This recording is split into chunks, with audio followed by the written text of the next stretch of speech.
Mr. Dangote, you have previously complained about the difficulty of traveling on a Nigerian passport across the continent. Has it become easier? Even an hour ago, I complained to President Kagame. At least you can come here visa-free. No, here is the best example, but I told him that, yes, as an investor, as somebody who really wants to make Africa great, I have to now apply 35 different visas on my passport. And I told Mr. President, I said, Mr. President, I really don't have the time to go and be dropping my passports in embassies to get a visa. But you see, the most annoying thing is that, yes, if you are treating everybody the same, then I can understand. You know, I can assure you, Patrick doesn't need 35 visas.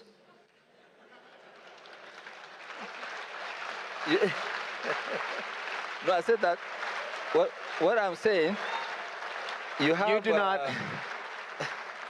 You don't need 35 visas on a French passport compared to a Nigerian passport. 35 visas on French passport. No. But, you know, so which means you have a freer movement than myself in Africa. Yeah.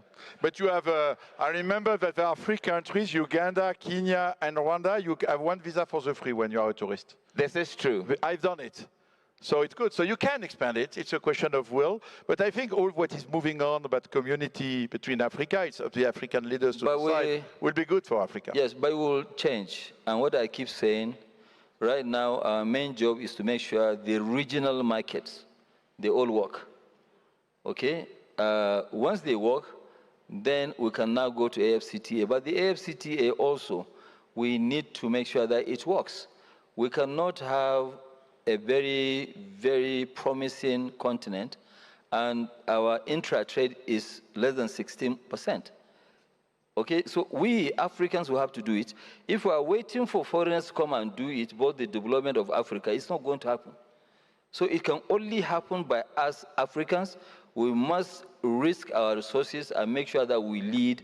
Then we will have people who actually trust and believe in Africa, like Patrick, to come and help us to push to the next level.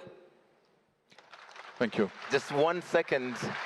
On a point of personal privilege, because I have the microphone, I complained recently about Nigeria requires me to pay $215 for a single entry 1-month visa every time.